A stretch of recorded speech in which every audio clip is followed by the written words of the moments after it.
In this original podcast series, we take a peek behind the curtain of some of the world's biggest film events and talk to some of the industry leaders and working pros across every department of independent film and television to find out what it's really like. The Hub is a weekly in-depth chat about all things film and television. What movies are featuring at the upcoming GMA Awards ceremony, past winners, premieres, nominees, red carpet gossip, career advice, and insider info to help you better prepare for a career in the film industry. You're listening to The Hub, your weekly fix for all things film and television, and some other stuff. Hosted by Jay Matthewson. Good evening, good afternoon, rather, should I say. Welcome along, everyone. This is the fifth live broadcast, but it's going to be episode number 2 in season 1. Please help me welcome the very awesome Adam Morse. Adam, buddy, how's things? Hey, man, nice intro. It's not bad, right? Pretty snappy. Was that you, The Hub? No, it wasn't. It was I got it off. Where did I get it off? Fiverr, I think, was it? Yeah, Fiverr. I thought you were showing off your voice work.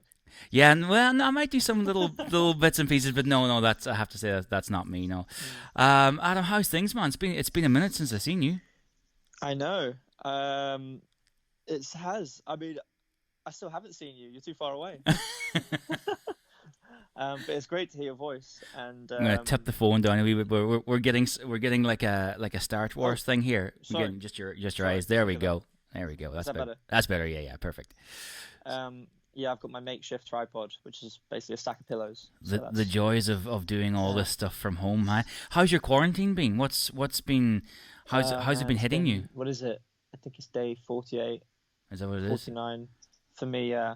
Oh. I kind of went into isolation a couple of weeks earlier. Oh yeah. Everyone else before the lockdown happened. Yeah. So.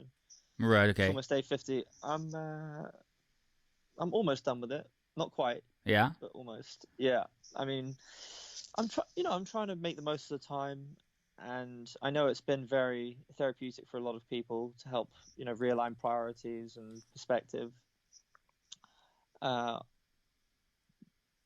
to be honest, it's at the point now where I'm like, okay, yeah, this has been, I guess, good in some ways, but I'm ready to... It's kind of starting to feel a bit... socialize with people again, Yeah, oh man. I mean, I was just having this conversation yesterday, actually. It's starting to feel a bit normal. Is that weird? It's kind of starting to feel a bit normal, this. And, the streets are obviously a lot quieter and 99.9% of things is closed. Now, there is aspects of this I'll miss whenever we go back to normal and it gets crazy busy again. The streets are all packed and it takes an hour to get 5 minutes, you know what I mean, and you're on the tube every day. I'm certainly not looking forward to that. I just hope that this goodwill that everyone seems to have, or that everyone seems to have adopted during this time. It's not temporary, hopefully, yeah. Yeah, I hope it stays, because we, like I've said this a few times now, and although we're locked up, we seem like we're happier people, and we're certainly, at least the artists, anyway, I think, are more, the creatives, should I say, whatever department of the arts you find yourself in. For sure. There's unity now. Yeah, and people's doing things that like massive stars. Like we were just talking before we come on about Ricky Gervais. He does this daily thing where he just talks a bit of, well, I think he would say in his own words, talks a bit of crap from his living room, but it's very funny crap nonetheless. The Boss did a concert, the Bruce Springsteen.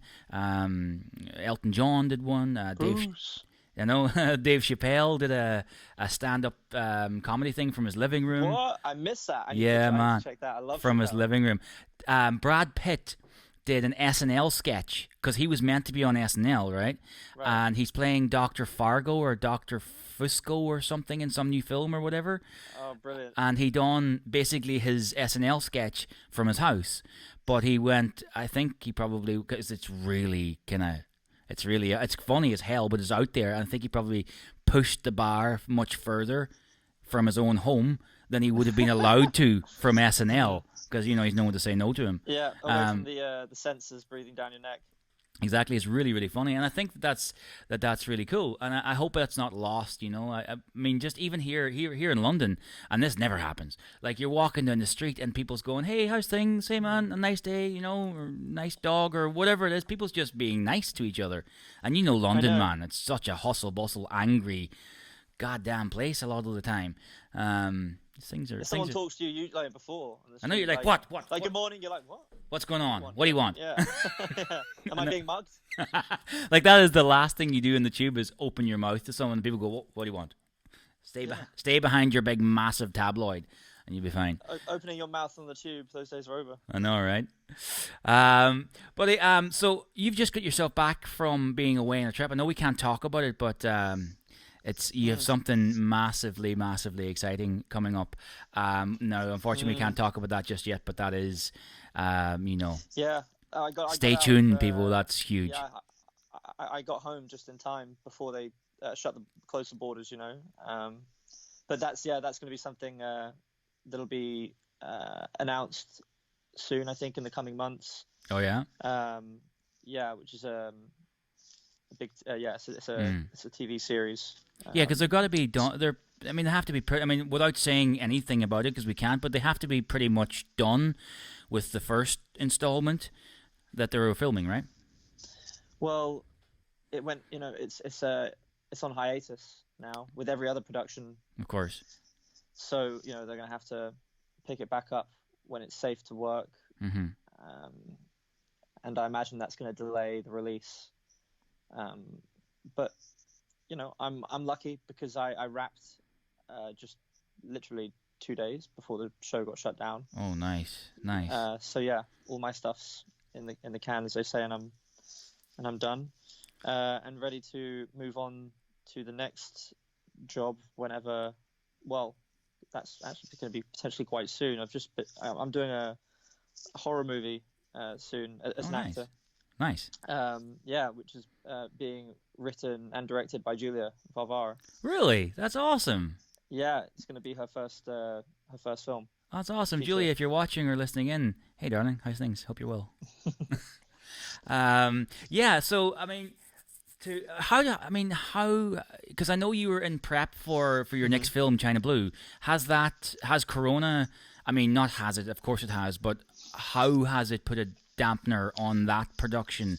And it's changed everything, hasn't it? It's just changed the game across the board for everyone. And do you not think we'll be the last ones to get back? Once this lockdown. Yeah, well, God, I hope they're first. There's a reason for these hats every day. God, Jesus. And I'm swear to God, I should have called this the hat. Every day it's a different one, but hat sales are going through the roof. There's craziness going on up here rather. I hope that gets back pretty soon. But I think us, theaters, events really of any kind, but music events, film events, theaters, especially. cinemas. I don't know what's going to happen with the cinemas because, when they reopen, I'm sure they will.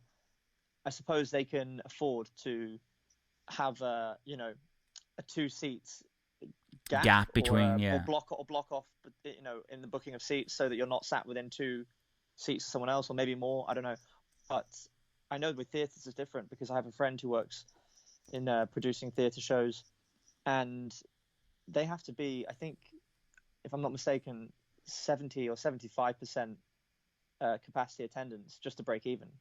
Oh, so it's a lot harder for the theatres. It's going to be really difficult then, because if they essentially put 1 seat per passenger per customer, right. Well then that's 50% gone.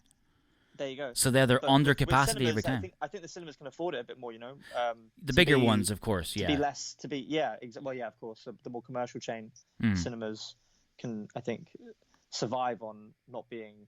Yeah, it's a little. I'm scared for the independent stuff, like the really great independent cinemas, like Genesis over here in the East End of London, and the oh my God, what's the one called in that really fancy one in Hampstead? Oh my God, what's it called? I can't remember the name of it. Anyway, independent cinemas. I'm scared for those guys that we might see a lot of them go to the way if that's the case, or you'll just see them not open until they can go at full capacity, because I think it'd probably be a bigger loss for them to open and have to cover all the costs of being open and also taking a loss on every single screening.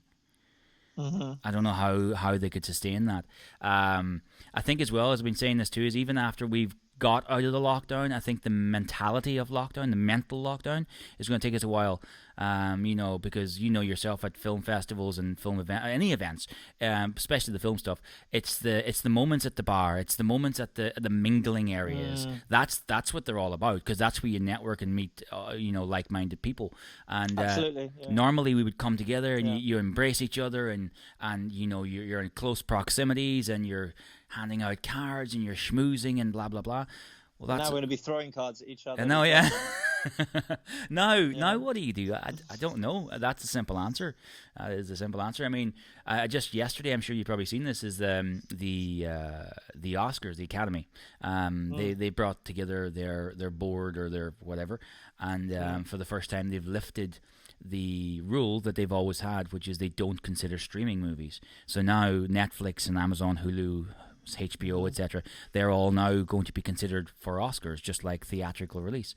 So that's kind of, that was always a matter of time. Yeah, it was. That was going to happen, but now with the pandemic, it's definitely pushed it. It's spurred it along. Yeah, for sure. Kind of force their hand, because just drinking. Cinemas aren't open, so what are they going to do? They're not going to have. Otherwise, nothing's going to be eligible. But the thing is, I don't understand. I don't really understand their stance on that, to be honest. I don't understand why you wouldn't consider, like, say, The Irishman, for example, who is only available on Netflix. What difference does it make? It's still actors and filmmakers putting together a piece of material, and it's consumed in a different way, sure, but who cares? It's still great performances or great directing or great acting or writing or whatever. Hashtag politics. Hashtag politics, exactly. That nicely brings us into... Actually, you know what? Before I start talking about your film, I want to do the thing that we do. It's called the 3 W's. I'd like to do it especially with the more creative and especially the performers that I get on. It's when, why, and where. Okay. And that is the creative bug. Whatever that was, whether it was acting, writing, directing, music, possibly, whatever facet that presented itself to you, how, or rather, when, why, and where, how'd that happen? With being an artist in general, exactly. Yeah, at what happened to you that you went, do you know what, the arts. Maybe you didn't know specifically that you wanted to be a director or an actor or a writer, but you knew. Maybe you did, I don't know. But like when the arts came in and took that bite, and that changed, your trajectory for your life, and that you realized at that point or soon after that you wanted to be in the arts, how did that present itself? When it comes to thinking about a specific time where I was saying to myself, this is what I want to do. I want to entertain people. I can't pinpoint when that was, because it's always been that way as long as I can remember, since I was a really young kid, just being silly and playing around. I just love playing and performing, having fun. And that, goes back as far as I can remember, as young as I can be. But in terms of the arts, and specifically cinema and filmmaking, I've said this before, it goes back to seeing Return of the Jedi at the cinema when it was remastered, and they did that theatrical re-release of the remastering of the Star Wars movies, and I was 6 years old. That was a special moment where I came out of that cinema like, wow, literally I've been transported to another galaxy, and that got me that got me excited and kind of opened up my imagination, to what you can do with a camera and cinema from the age of 6, and from then on I think I became really obsessed with movies. I think it's escapism. I've been asked that a bunch of times, why do you do it? And while I think that in the grand scheme of things, if we're not the most important people on the planet in the grand scheme of things, but I think we do, the doctors and the teachers and those folks, that literally, bring up the next generations. But I think there is an escapism in what we do, and life's hard. It's 99% of the time it's tough as hell. So when you do go into the movies and sit down and watch whatever movie, or you sit down on your sofa and watch your favorite TV program or whatever it is, for that 90 minutes or hour or 40, whatever, you're transported into a different place. And for that length of time, you can forget about your woes, your daily troubles and everything else. And especially the more fantastical the movie would be, the easier it is to get transported into those worlds. And I think that's really valuable. And I can't remember the exact quote now, but to paraphrase Brad Pitt at his recent Oscar acceptance speech, he says that's quite an admirable endeavor, and I couldn't agree more. Yeah, I agree as well. It's storytelling. Storytellers, they are. I mean, storytelling is one of the oldest. Yeah, I think I was going to say professions, but maybe I don't know if you'd call it profession or a trade. But I mean, that dates back to the dawn of time. Well, almost, yeah. I mean, that, and being a fisherman, I guess. Yeah. and even storytelling might have just been around a campfire and using your body. Yeah. Your body language to try and interpret and tell stories and stuff. I think it's always been a part of our nature. I think it's ingrained in us as human beings. Yeah, I think I totally agree with you. I think it's ingrained in us as human beings to want to impart knowledge and to want to tell your tale to someone else, whether it's entertaining or not. I think we feel that it gives ourselves a little bit of purpose. If somebody knows our story, and therefore after we're gone, maybe the story can continue. And goes on. And be remembered, to leave, and if you're lucky enough, leave a legacy. And that nicely takes us on to your first film, and actually how we met as well, through the GMAs for your first film, which was called Lucid, a wonderful film. Let me just see where the deliverables. There we go. Let's pop the poster up on the screen. There we go. Tell us a little bit about Lucid, because I don't want to say too much about it yet, but okay, so as you know, I'm not part of the submissions team at the GMAs. I don't watch very many, if at all, hardly any of the films. But every now and again, the guys will reach out to me and they'll say, "Look, here, you got to watch this one. This one's extra good for whatever reasons." So I did, and at that time I didn't know you at all. So I watched the film. I remember watching it in my apartment, and I thought a couple of things. I thought, first of all, this is fucking very, very good. And I thought, second of all, sometimes when you see a film, right, and it can be good, bad, or indifferent, but sometimes films are like a visual film. Like Guillermo del Toro does that very well. Tarantino does it very well, where it's like the color palettes used, and it's a spectacle piece as well as a film, and that's what I got from it. I thought that from it, and then of course we met for the festival, and you went on to win that year 3 awards. At least with us, you won 3 awards, which was Best Director, Best Feature, and Best Director for Billy. So tell us a little bit about it. How did it come to be? How did the idea come to you, and why? Why this one? Because you have a million ideas, I'm sure. Like, why decide to put the effort into this? Because making a movie from its inception to seeing it up on the screen, good lord, that's a labor of love right there, and it could be a year or it could be 10 years to get to that point. Why this one? Yeah, Lucid, it took a few years to develop and to get it greenlit and made, because obviously being my first film, I didn't have a track record or a resume to tell people that I was capable of delivering. I mean, I'd made a short film before Lucid, which had some success at festivals and won some awards, but it's a different kettle of fish, isn't it? I mean, it's a different, it's just another level when you're trying to absolutely make a feature film to a short film. So I had confidence in myself, but the reason why I just had to keep going until I told that story, until I got that movie made, was because it was so personal to me. Mm-hmm.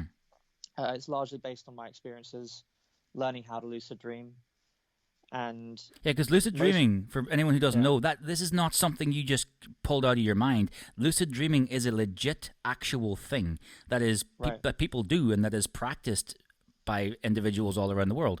Because I wasn't aware of this. I didn't know. I watched the film and I thought, oh, that's a cool idea. That's a great story. And only when I met yourself and Billy afterwards, I didn't know that it was like a real thing. And although it seems that, now there seems to be a real culture that's growing of wellness and how people are trying to help themselves, that seems to really, expand that conversation around lucid dreaming, because it is very therapeutic. And I know there is a global community of lucid dreamers, and more people are hearing about it, but still we're in the minority. Most people don't know what a lucid dream is. I mean, a lot of people have had a lucid dream, but they're just not aware of the term or the practice and how you can utilize your subconscious mind and learn the techniques, because it sounds very science fiction and fantasy when you explain the concept to someone. So a lucid dream is basically where you can control your dream. If you're aware of your dream while you're in it, then you can have a handle on what you do, where you go, and it's almost like playing a video game in your mind. That's amazing. It does sound, like I say, a bit. Sounds crazy, but it's but it's doable, and anyone can do it, and you can start today. And what, like you don't need to do anything else apart from just commit to. And it is part of your life. Memories. That's something that you do as part of your life now, right? On a regular basis. Not so much anymore, but for a time it was something that I did a lot. Writing down my dreams. And what would be going back into them? What would be the benefit? Like, if someone's out there going, why would I do this? Why would I go to that effort? What do I get from it? Well, or is that a? But no, I'm thinking directly of the example. Maybe it's impossible to answer that question. Maybe it's easy. No, I can easily answer that question. Oh, okay. Because I'm thinking to a specific moment, actually. So, I said that lucid's largely based on my experiences. Mm-hmm. Sort of at the age of 16, 17, I was trying to find confidence in myself with the opposite sex. I mean, there was someone that I was infatuated with at the time, and I didn't really know how to approach them or how to be myself really around that person, because all I wanted to do was impress. So Laurie's character is loosely based on something that you went through yourself. Yeah, largely based on my experiences. Oh. I had that. When you see Zell, Laurie's character in the film, I sat in that booth in the car park. I had that job. I kept that dream journal. Wow. I chased that girl. I mean, she had a different name and she kind of looked different. How did I not know this? There are lots of things that have been disguised and altered, obviously, and embellished for the movie. Of course. But yeah, for me, therapeutically, it was a way of being able to see. The thing is, I said it a couple of times actually. Find confidence. Find confidence. Confidence isn't something you find; it's something you create. Mm-hmm. And it's that realization of, okay, if you can reinvent yourself, which you can do overnight, really, because to a stranger you can be anyone. Mm-hmm. Maybe people who have known you previously, they have an interpretation of who you are. But when you meet someone for the first time, you can be anyone you want.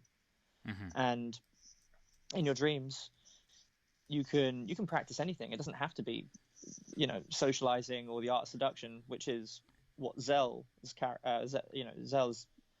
using his subconscious as a playground for him to practice just the art of conversation and seduction, like I say, whether it's with this girl or with other people. But obviously you can use it for much more high stakes situations. Mm-hmm. For example, a bank heist or anything you can think of, really. Tell you what, should we give the trailer a spin and let people get an idea for it, and then we'll have a chat at the other end of it. Cool. Awesome. Don't underestimate the power of dreams. The sway they have over us. I just don't see how a dream can change someone's life. It's called lucid dreaming. You can go to sleep tonight and wake up and feel completely different about yourself. Dream events will be remembered as clearly as real events. Not knowing what's real.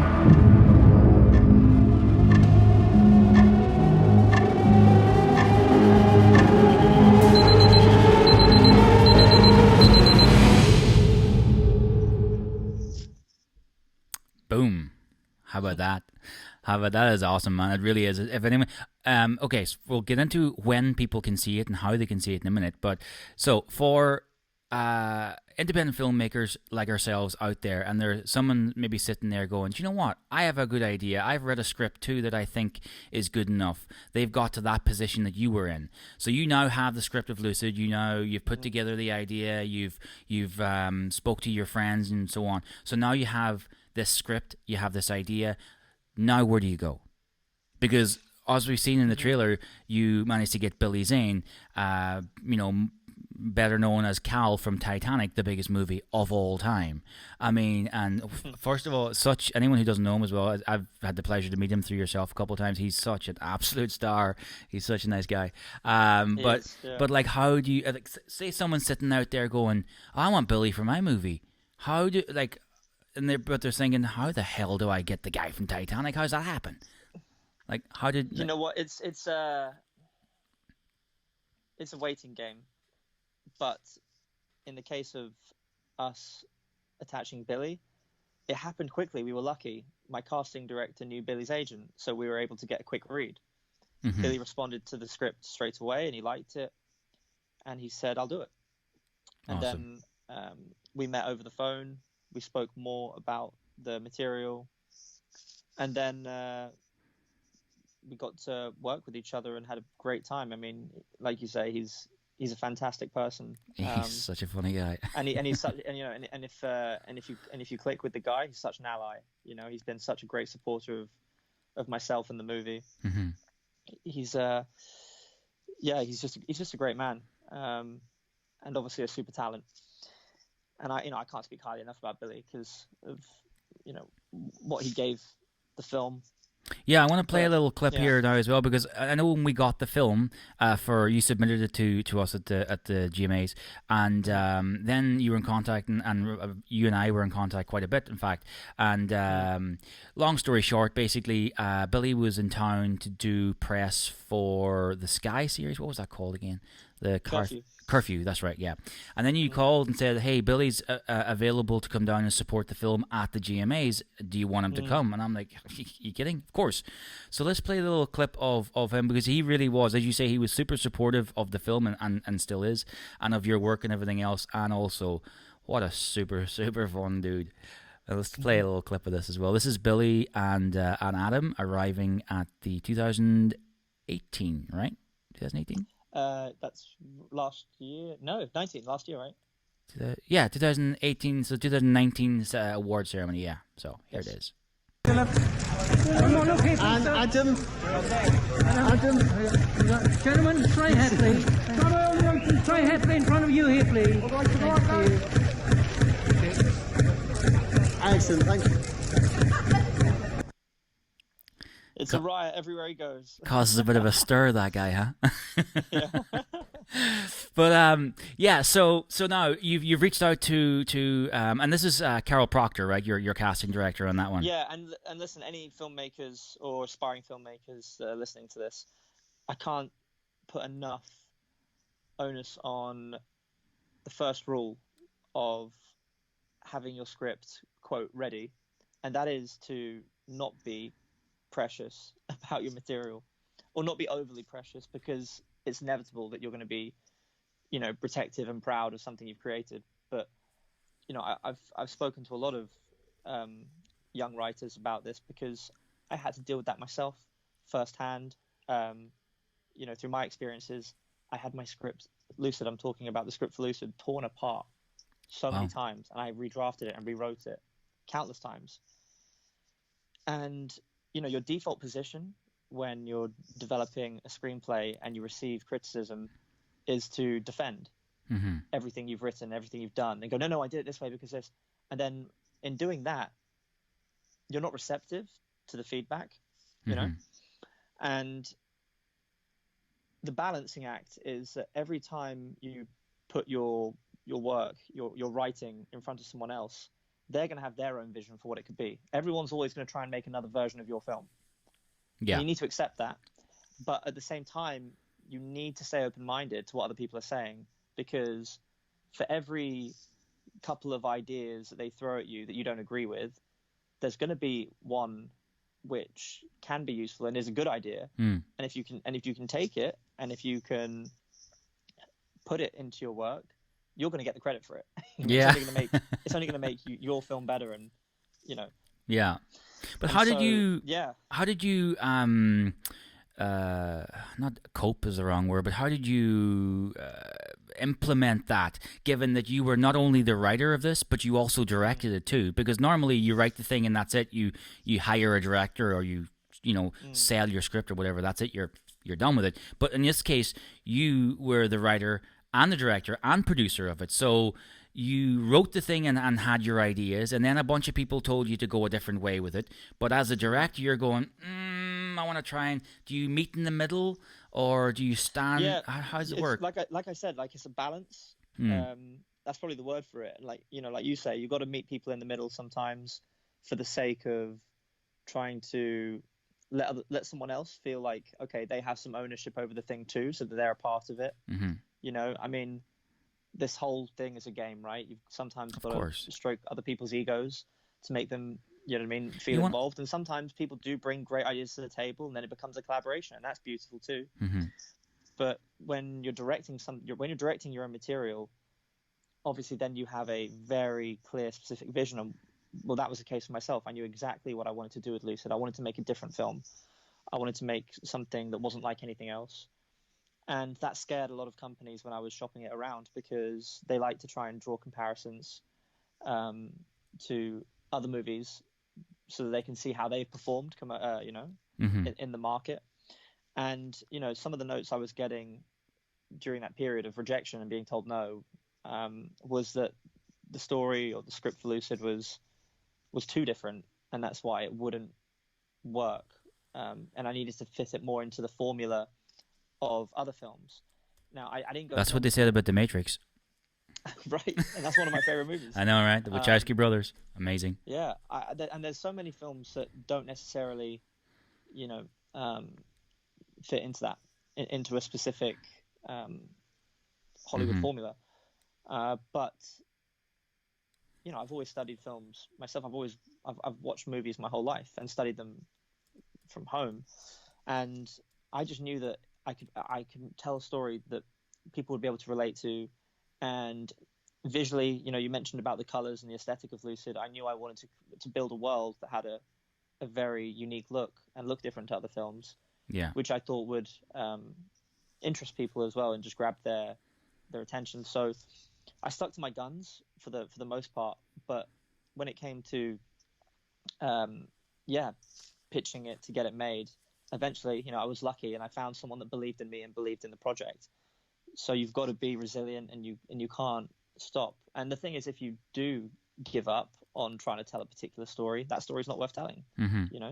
If you carry on, you can't let go of it until you've actually told that story. That's a sign. You're gonna do it at some point. You're gonna make it the film that you want to make. And you're gonna tell that story. Yeah, but you've also you've sort of like built a team around yourself as well. So like you're with a producer, well, at least one of them that you mentioned on Lucid is James Mackey as well, and he's been on a number of your projects. And Yulia works. You guys work together separately on some stuff and together on a lot of stuff. So I think that's invaluable. I think all successful filmmakers have like a core team around them. Marty's got Leo and Chris Nolan's got Christian Bale, and so on. Obviously, that's at the tippy top of the scale. The team's getting bigger all the time, and it's funny you mention, Julia and James in the same breath, because they're two people that I met at the Cannes Film Festival. Really? A few years ago. Okay. And it just shows you, if you put yourself out there. I mean, we've spoken about this before, actually. What a great place Cannes is to meet other people in the industry. Yeah. And it was actually James who introduced me and Julia. Oh, okay. And now we have our own production company, and we're developing 9 films. We've got 5 TV shows as well that we're working on. So we're keeping busy, and we're loving what we do. And and like I mentioned before, Julia's going to be directing. She's just written a movie, and she's going to be directing her debut feature. Awesome. This year. Awesome. Well, and happy to help you. Yeah, it's all about relationships, and couldn't agree more. Putting yourself out there to meet people, like you say. Yeah. I think that's probably the key to this business is being social. because it is one of the most social industries. But being social though, but being truthful also, because people always think that there's like this is a big inaccessible thing, and to some extent maybe sure, but when you get into the circles, you seem to like rub shoulders and bump into the same folks over and over and over and over again. So if you're a dick and you're chatting through your ass about to whoever, believe me, that will get back. That will do the rounds. So although it's a big conglomerate global scale industry, it's not all that huge really once you get into it. No, so you got to be it is accessible. And I came into this industry with a short film that I'd made with a group of friends with no money. I didn't have a single contact in this world of entertainment, in this industry. I didn't know anybody. And person by person, I met more and more people. My network grew, and anyone can do it. It's true. You just have to be positive, and be approachable. And like you say, it's a small world, but I mean, it's a very small industry, and you do rub shoulders with the same people in this business all the time. Yeah, but just by the same token that like if you are doing negative things, that'll get back. But by the same token, if you're doing positive things, if you're super happy and great to work with and talented in some way, and in it for the right reasons. That's I think for me at least that's key anyway. Because if you're in it, you want to be famous or you want to be rich or something, whatever. But yet it's most likely not going to happen. But if you're in it because there's nothing else you can do, then that's a good position to start from, and then build friends and relationships around that. Your next 100%. Film that you're working on at the moment, albeit that Corona has put a big old pitchfork in it, as it has for most of us, is a movie called China Blue, which sounds also super, super fun. Tell us a little bit about that if you can, or if you're willing to. Yeah, sure. I mean, that's something that I've been writing since I shot Lucid, and we were editing Lucid. I had this. Well, it wasn't an idea. Again, it was an experience that I was writing about. And there was one particular experience I had in Utah, Salt Lake City, at a film festival, and it was, I mean, you know the story. I mean, I've told you a little bit about what happened that night. And I've spoken to a few people about that. Amazing night, story. It's just one of those moments where you say to yourself, "Am I awake? Is this real?" And I kind of knew from that moment, okay, I'm gonna write a movie about this night. But then I went on but I went on to take elements from lots of other experiences I'd had screening my film, screening Lucid around other festivals. Because I wanted to tell a story about temptation. So yeah, it's another very personal script, which I'm hoping to make in the not too distant future. But everything's dependent on this pandemic and when it's safe for us to all get back to work, I guess. But as I mentioned before, I'm developing a whole slate of stuff, films and episodic series. Yeah. So yeah, well, I mean, now with that getting pushed back, there might be something else that I do next instead. And obviously I've been keeping busy as an actor as well. So I'm just kind of open at this point, ready for new challenges, and just want to be working again when we get out of isolation. That's one of the things as well. You just as myself as well. You have many what's that phrase? Is many bows in your quiver, or many arrows in your whatever the hell that's the one, something like that. Because in addition to writing and directing and acting as well, which unfortunately we can't talk about, but the acting one, that's the one we mentioned at the start of the show. Well, I can talk about a film that I've got coming out this year as an actor, called The Obscure Life of the Grand Duke of Corsica, written and directed by Daniel Graham. Yeah, that's Matt's movie, right? Yeah, starring Timothy Spall, Peter Stormare, Matt Hooking, James Mackey, Alyssa Agneson. It's shot in Malta. Yeah, that little island. Yeah, and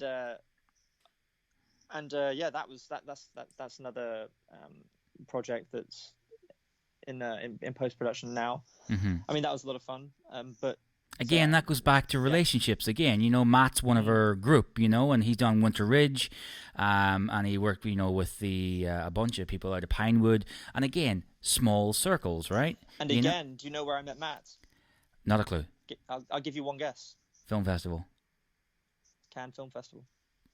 It really is a great place. I mean, what is it now? It's I don't know what date it is. It's May 1st tomorrow. I mean, in a natural world, we'd be packing a bag pretty soon, heading for Cannes actually, but unfortunately, that's not going to happen this year. No, I think they might be doing virtual Cannes or something in June, but next year when it's on again, I hope, I would encourage any filmmaker out there to attend, whether you have a film in the competition or not, because it is just a great place. It's just a global. It's such an atmosphere. It's an annual rendezvous for everyone in the business to come, to network, to shop and pitch projects, to around and.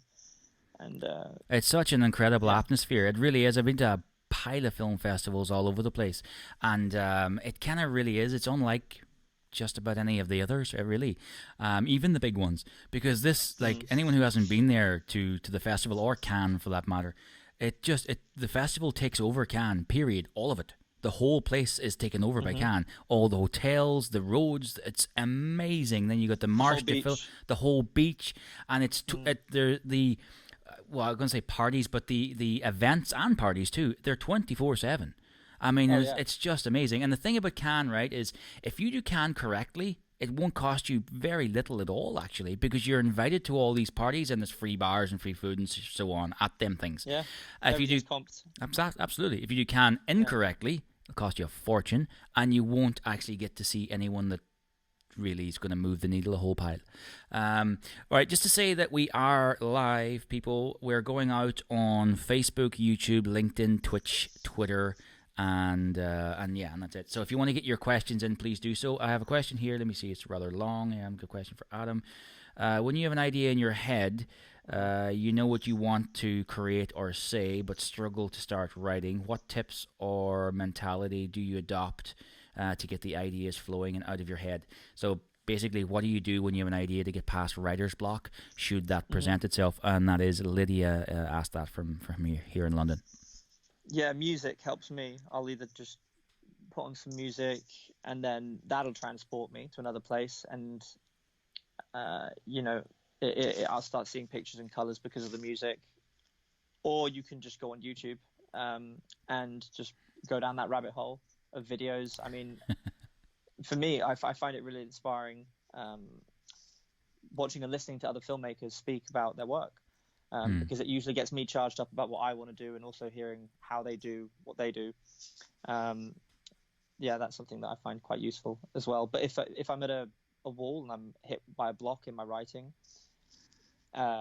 usually the best thing to do is to just keep writing. I know it sounds stupid because it's like, how do I get past it? If you're not sure of like what scene comes next or what bit of action to write, let the characters write it for you. Just have the characters in your story, just make them talk to each other. And then something will happen and you'll go, oh, shit, this is actually writing itself. Of course this happens. Why didn't I see it? And it takes your character to show you what's going to happen next. Just having two people talk to each other, or, nice. Letting it have legs of its own. Nice. That's awesome. Anyone else who wants to get any questions in? We are coming up toward the end. We're at 42. I know you have another call now at 3 o'clock. So we're not going to take too much longer. But yeah, okay, first of all I want to say is now that the film's done as well, is where can people see it and when can people see Lucid? So, and by the way, people do watch. I've seen it now like 4 times. I think it's awesome. So thanks, man, absolutely. So where and when can people get it? And whenever that comes out, please do watch it first. So it's actually, for anyone listening in the US, it's available now on video on demand. You can get it on Apple TV, Google Play, download it pretty much anywhere in America. Here in the UK, it's actually being released next month digitally. So again, it'll become available on all of the standard video on demand platforms for purchase and download. Awesome. So not much longer to wait here now. Awesome. So well, guys, do see it. Definitely look out for it. If you're in the UK next month, if you're in the US, get clicking right now and get yourself a copy, because it really is worth a watch. And it is particularly different, I think, and it's a unique tale and a unique story. I can't even speak anymore. So yeah, definitely do. And support independent films. Support my buddy here as well, because it's a great film. And you got some really big stars and some absolutely banging, working actors from here. I mean, one that really stood out to me is, oh my God, what's his name? He played the douche in it. I can't remember. I never remember his name. Christian, yes, yeah. He was super good, like so good. So like, there's not a weak link in the whole thing, but it really is, with the exception of Billy and Zale as well. You got some absolutely really cracking working actors here in the UK, and then some stars as well. So it's definitely going to use something nice and unique to watch. Adam, the soundtrack's going to be coming out soon as well, by the way. Oh, nice. Here in the UK, yeah. So that'll be available to download on Apple Music if you want to listen to the soundtrack of Lucid, which is composed by Walter Mayer, and also my brother Jake. You can hear his guitar on the soundtrack as well. Nice. That's what I want. I think one of his guitars is behind me, actually. Yeah. Yeah, I just was saying to you, there's a whole bunch in the wall. I love that. My brother's guitars, yeah. Because you also do music as well. That was what I wanted to go into with that very badly quoted thing I tried to do with the quiver and the bows or whatever. Anyway, see what I mean? Still doing it. So yeah, you do many things, So for anyone who's sitting out there going, "Oh, I'm an actor," for example, so that's all that I can do because I don't want to be looked upon as something else. Well, that's silly. Get yourself out there. Get as much, get yourself out there as much as you can, and you do that with your writing, with your directing, with your acting, but also with your music as well. So you have what is it? You got a rap song coming up? Is that right? A hip hop song? Yeah, it's like it's more kind of R&B pop, I guess, this track, but it's going to be my first single as my first music single. It's something that I recorded in Toronto recently with a young artist called Isaac, who's very talented and just also happens to be a relative of mine. Oh, really? I have some family in Canada, and the kid's 14 years old. It's unbelievable. Wow. How well he's doing and the talent he has for his age. He's already being played on the radio, and he's still at high school. Wow. He's he's crazy talented, this kid. But anyway, I was in the studio with him. What's the track called? It's called When Do We End, and it's going to be available on Spotify, Apple Music, and hopefully be on the radio as well. End of May should be dropping. Okay, we'll look out for that one as well, because that's another unique take for yourself. Buddy, we're coming up to the end, because I know you got to get away, but what I'd like to do is at the end, especially now in these times, is ask you quite simply, when this is all over, when Corona's over and we get back to some form or semblance of normality, what's the first thing that you're looking forward to? And it can be anything. It can be work. It could be a pizza. It can be anything. Seeing and touching other human beings that don't live in this house. I know, right? Some human contact. Yeah. Oh my God. Yeah, right. It's. I just feel like I'm gonna get out into the street and just be hugging strangers. It's crazy what you miss. But it's probably not a good idea. It's not safe to do that maybe straight away. I definitely wouldn't recommend it for sure. I feel like there's gonna be some kind of hug a stranger movement soon when it's safe to do so again. But yeah, hopefully this is going to be a way for us all to change the way that we live. I hope treat so too. our environment as well, pay more respect to the wildlife and animals. Yeah. Especially in the part of the world where this thing came from, but everywhere in the world, I think we need to be more respectful of our planet and our environment. But absolutely not. Also be more respectful of ourselves and each other, and be more hygienic. Yeah. Because I'm hoping that all of this, washing our hands repeatedly and after we touch someone and everything, that sticks. Because it takes seconds, and it stops us from spreading germs in general. Can't be a bad thing. It's just a common cold that you don't want to give someone. Absolutely, but I definitely agree with you. And I had Ian Beattie from Game of Thrones and Gangs of London on here the other day, and we were talking about just that. About I think that, or I hope that we just become better, and the whole, like, what do they call, wet markets or whatever, where they have all these. I hope that is a thing of the past, and people force these governments to make that a thing, because we've been doing petitions and this, that, and the other. I mean, they still have that god awful dog eating contest in China every year, and hundreds and millions of people have signed petitions for years to stop that. Doesn't matter. So I hope that this will change that. And just to like, one of the things people always say, oh, we can't do X, Y, and Z. We can't fix that lake. We can't, sort out that rainforest because it would take too much money, too much time, too much effort. Wrong. Because the Venetian Post just the other day put out a picture and a statement in their local newspaper. For the first time in something like 40 years, they were able to see the bottom of the canals in Venice, and there was dolphins and all sorts of fish and things coming in there because them gondolas weren't churning up all the crap that's in the water. And that happened in something like a week. Mother Nature's cleaning our planet for us, and we have to do nothing. I mean, just here in East London, not too far from me, I read in some newspaper, there was a herd of stag deer took over a street in East London, the whole street. There's like 40 of them. I love it. Yeah, just sitting, chilling on the sidewalk, on the tarmac, where the cars and buses would normally be. Why? Because they can. Because there's no one else around. Anyone who hasn't seen it, I know this was. I don't know what the purpose of this was, but do you remember that movie Will Smith done, I Am Legend? Of course, I rewatched that recently. Actually, it's such a great film.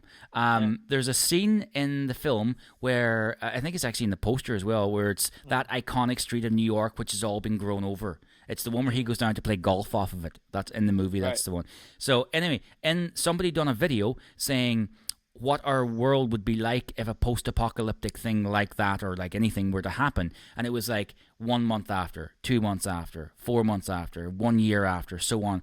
And it got like basically within something like a year and a half, our world was unrecognizable back to dinosaur times. Like, so, I mean, completely overgrown, like cities just unrecognizable. So, we can be better. And it doesn't take a whole pile of effort to be better to our planet, because if we don't, we won't have one for very much longer. So here, Jason. Yeah, and on that, buddy, I'm gonna call it a day. Adam, it's been an absolute pleasure. You're a superstar as always. Hopefully, I'll get to see you very soon and enjoy a coffee. Same to you, man. Pleasure talking with you. Thank you so much for coming on. And so anyone, before we want to go as well, anyone who wants to find you or your work or anything else, of course, you can do so via IMDb, and that's your film work.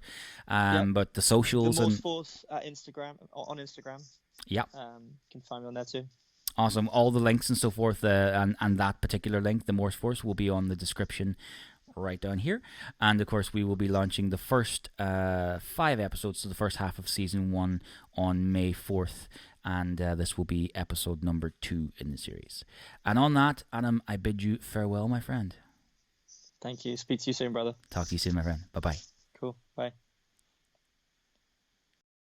Don't forget to subscribe to The Hub for the latest episodes. You can find us on all your favorite podcast platforms and media. The Hub, your weekly fix of all things film and television, and some other stuff. Find us on Facebook, Instagram, and Twitter at Jason Matthewson.